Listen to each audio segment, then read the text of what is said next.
Bonjour à tous, alors on se retrouve pour la dernière vidéo de cours de cette année. Les prochaines vidéos qui arriveront seront des vidéos de défis, mais le cours est terminé, on termine le cours aujourd'hui, ainsi que la fiche de capacité. Donc vous aurez les 9 fiches de capacité à revoir si vous continuez les maths l'année prochaine. C'est un conseil que je vous donne. Alors, définition 9, soit f une fréquence observée d'un caractère dans un échantillon de taille n, extrait d'une population dans laquelle la proportion de ce caractère est p.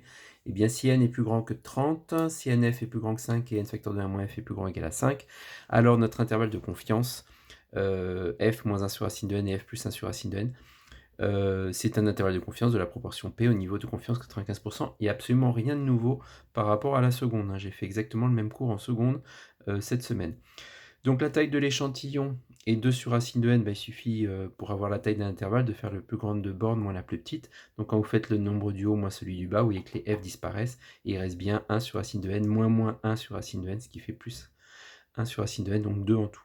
Donc la taille de l'échantillon, plus la taille de l'échantillon est grande, et plus les intervalles de confiance obtenus sont précis. On va voir l'intérêt de ça, puisque regardez bien, sur 256 personnes qui ont été interrogées, 54% souhaitent voter pour le candidat A, et on a fait un deuxième sondage sur 2500 personnes, on n'en a que 53%. Donc là, on pourrait se dire, 54% étant plus grand que 53%, eh bien, le candidat A a plus de chances d'être élu. Eh bien, on va s'apercevoir en faisant l'exercice que ce n'est pas du tout le cas, puisque notre intervalle de confiance, alors je vérifie bien sûr les critères, hein, ça je vais passer, l'intervalle de confiance, c'est donc cet intervalle-là, on obtient un intervalle de confiance qui est égal à 0,4775 et 0,6025. On s'aperçoit que on peut avoir que 47% des gens qui vont voter pour lui.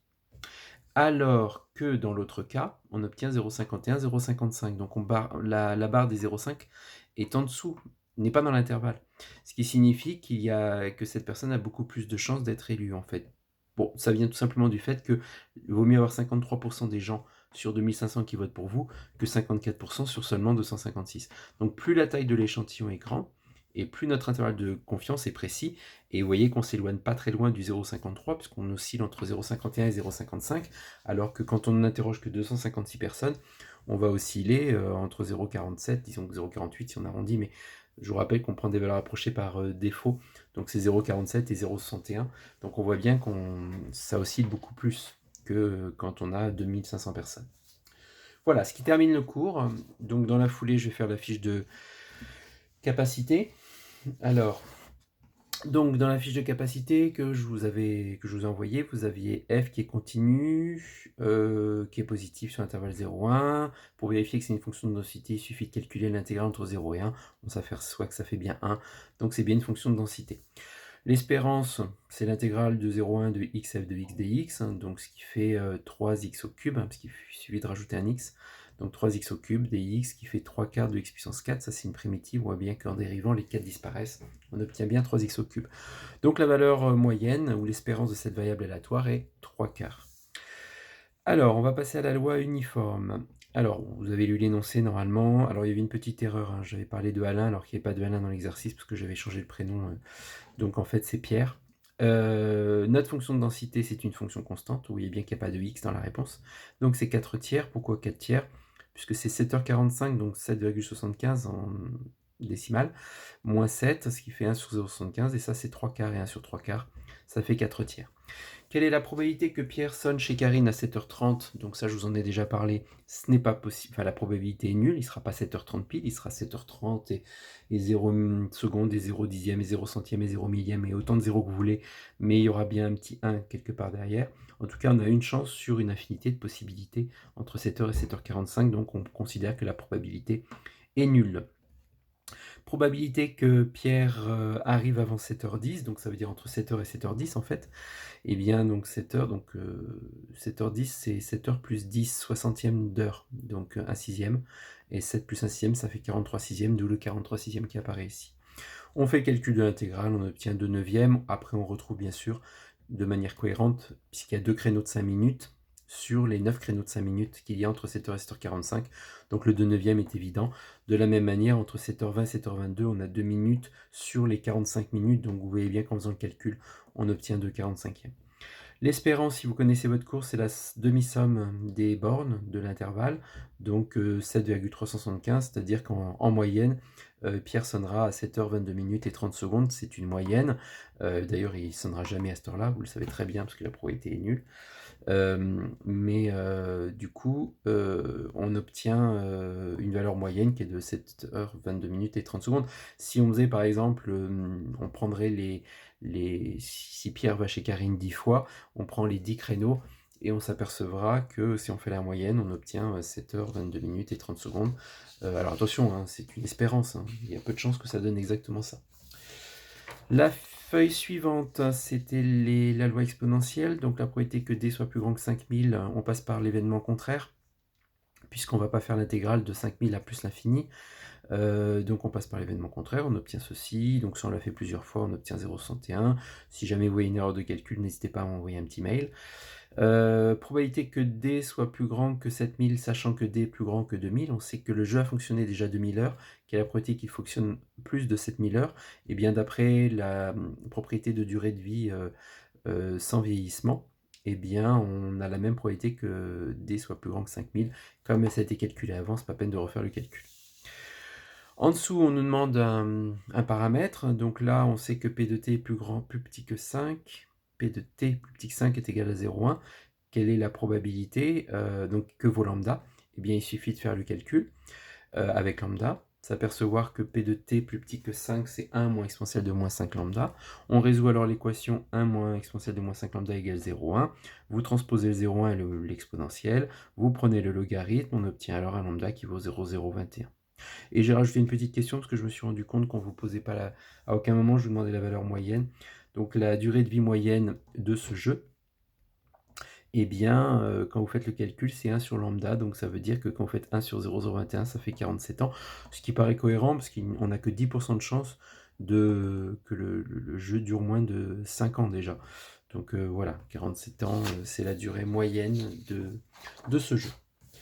La troisième fiche, donc c'est sur la loi normale. Donc là, je vais vous rappeler quand même en essayant de faire en sorte que vous n'ayez pas... Voilà, donc normalement ça doit être bon.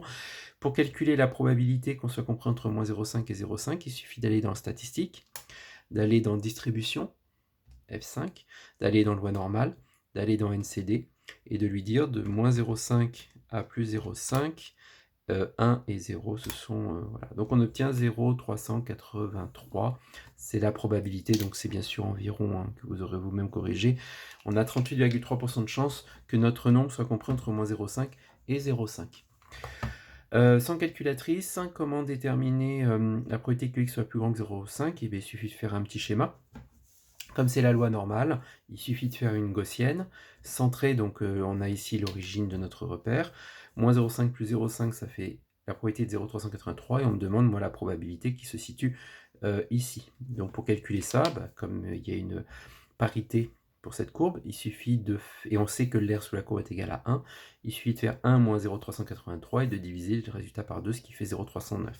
Maintenant, si un élève voulait le vérifier à la calculatrice, eh bien en fait, il suffit d'aller dans NCD toujours, et lower c'est 0,5, et upper c'est plus infini. Alors on ne peut pas écrire plus infini sur une calculatrice, donc on écrit 10 puissance 99. Ce qui nous donne, c'est le plus grand nombre qu'on puisse écrire sur une calculatrice, et on s'aperçoit qu'on retrouve le 0,309 calculé sans calculatrice auparavant, mais cette fois-ci avec. Voilà, ensuite une machine remplie des paquets de pâtes, bon c'est l'exercice que vous aviez à faire l'autre fois, donc j'ai repris le même énoncé. Faites attention que quand on vous dit que x suit une loi normale de paramètre 500.4, n'oubliez pas que c'est sigma carré ça. Donc le sigma c'est 2. Donc la probabilité que ce soit compris entre 498 et 502, ça veut dire qu'on a retiré une fois sigma et on a ajouté une fois sigma, donc c'est 0,183, nombre à connaître par cœur. 2 fois c'est 0,954 et 3 fois c'est 0,997. Probabilité que ce soit compris entre 490 et 505, toujours pareil à l'aide de la calculatrice. Moi je suis arrivé à ce nombre-là, si jamais il y a une erreur, je répète, vous m'indiquez où est l'erreur.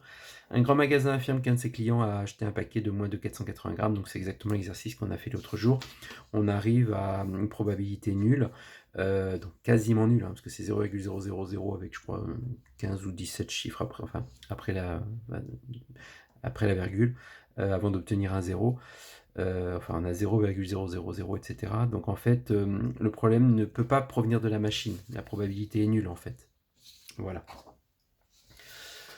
Ensuite, capacité numéro 8, un exercice qu'on avait fait aussi, mais sur un autre exemple, donc à vous de vous entraîner à nouveau sur celui-là.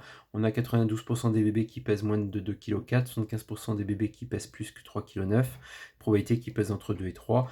Donc en fait, on fait un changement de variable, puisque là on a ni mu ni sigma. Mais quand on fait moins mu sur sigma, ça donne une nouvelle variable aléatoire qui suit la loi normale centrée réduite. Donc à l'aide de la calculatrice, on trouve ces deux nombres-là. Je vous montre juste comment on fait pour ceux qui auraient oublié.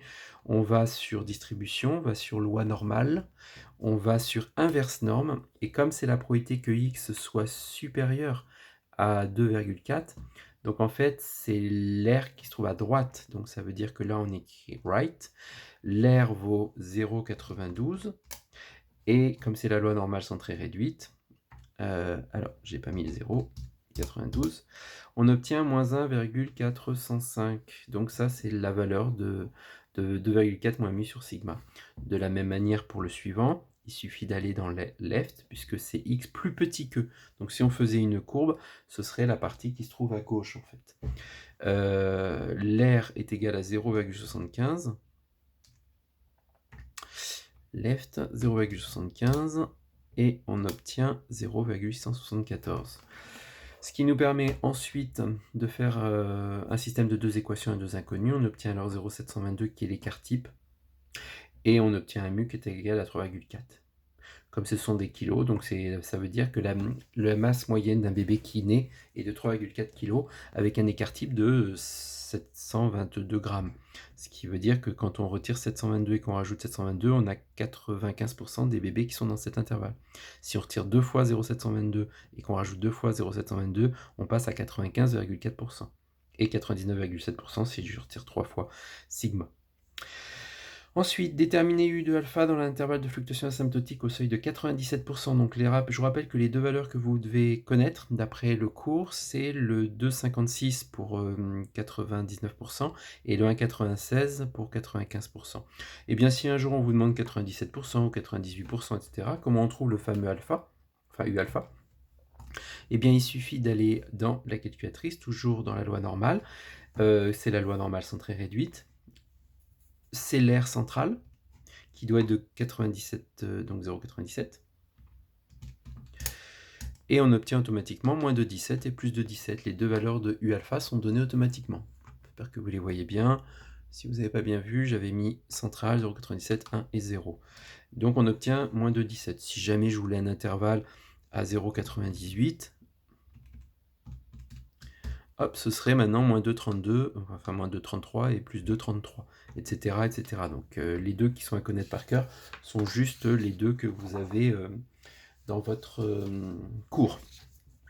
Et donc ici, dans cet exercice-là, on vous le demande à 95%, donc du coup c'est un 96, c'est ce fameux nombre-là qu'on vient de calculer. Si on vous demande un intervalle à 97%, vous mettrez moins de 17 et plus de 17. Si vous voulez à 99%, c'est 2,56, etc. Donc là, à 95%, c'est 1,96 et 1,96. Donc on obtient un intervalle de 0,144 et 0,256. Notre fréquence valant 0,265 n'est pas dans l'intervalle, donc on peut remettre en cause l'affirmation qui disait qu'il n'y avait que 20% des clients qui attendaient plus de 5 minutes. Manifestement, c'est plus de 20%. L'échantillon nous permet de conclure.